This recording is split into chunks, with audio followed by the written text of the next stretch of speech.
It's old school week with What Happened on My Universe Mode. It's old school Raw, or Raw is War to be exact, and we were in Auckland, New Zealand. There was a big main event with Daniel Bryan, the Royal Rumble winner, taking on his apparent tag team partner Finn Balor, but we opened the show with the brand new WWE champion Seth Rollins, who is also taking on a tag team partner of his, Dean Ambrose, in a one-on-one match. But before the match started, Seth Rollins was treated to Sami Zayn appearing. The runner-up of the Royal Rumble decided he wanted a front row seat for the match. And so Sami Zayn took his seat and Seth Rollins started off with a bit of fire.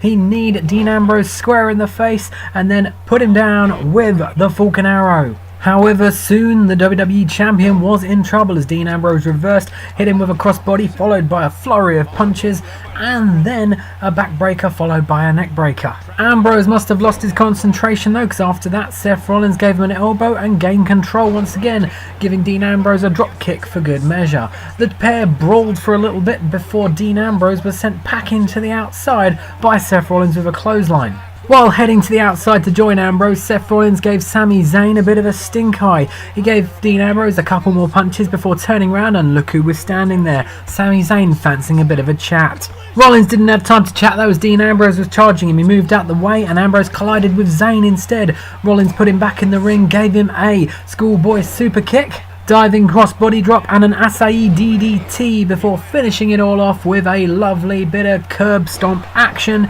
and Dean Ambrose was of course out for the count. Seth Rollins victorious in his first match since becoming WWE Champion.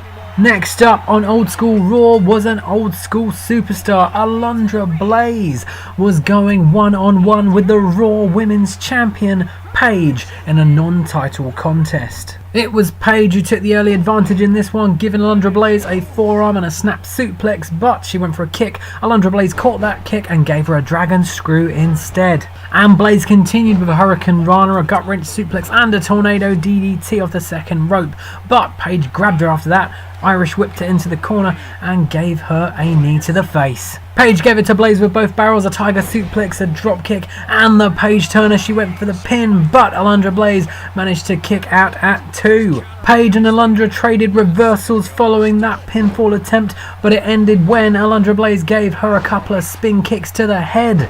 After giving Paige a Hurricane Runner off the top rope, Alundra Blaze hit her signature sleeper slam and a dirty German suplex to finish it all off, although she was too close to the ropes on that attempt, so she had to drag her away and give her a pin. But the job was done and Alundra Blaze has pinned the Raw Women's Champion.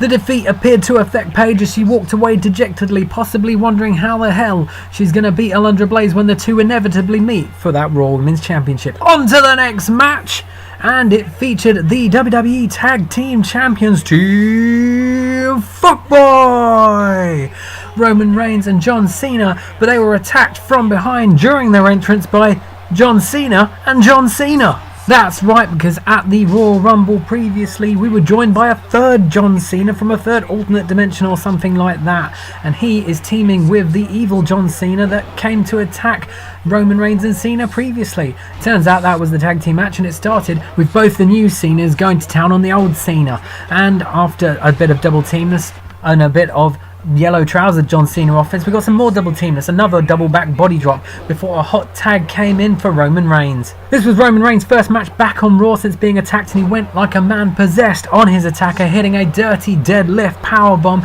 and a big punch to the face, but back in the corner he got his Superman punch reversed by evil John Cena. Evil Cena hit a Lufez press and the AA and went for the pin, but Roman Reigns hadn't been beaten down enough yet and he managed to kick out at 2, but after some double teamness he managed to get another hot tag and we got old school Cena in the ring.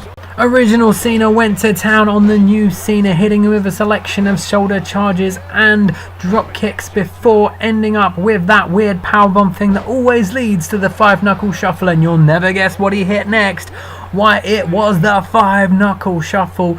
The crowd were chanting Cena, but I'm not actually sure which one it was to. Tag champion Cena then hit the AA, went for the pin, but the pin was broken up by evil Cena, and then yellow trousered Cena went and got the advantage back, hit his version of the weird powerbomb thing that always leads to the 5-knuckle shuffle, but instead of hitting that, he went for a diving elbow drop, hit that, went for the pin, and was successful. A win for the pair of evil Cenas. Following that match, we had a small break in the action for a bit of promo time, and the brand new United States champion Braun Strowman strutted out to say his things. But no sooner had Braun Strowman started talking that he was interrupted by a potential new challenger, I assume, Baron Corbin, and he said there was no one more important in the WWE than him. And Strowman then stated he couldn't wait for what else Baron Corbin had to say, and it was no way going to be a complete waste of everyone's time. Corbin stated that he was almost embarrassed for Strowman, but Strowman came back saying that he promised him tears, but it weren't going to come from him. Baron Corbin compared Braun Strowman to an insect he wanted to flick off his shoulder. Strowman then again retorted, saying he was spoiling for a fight, and that Baron Corbin was exactly the type of superstar that he likes to fight with.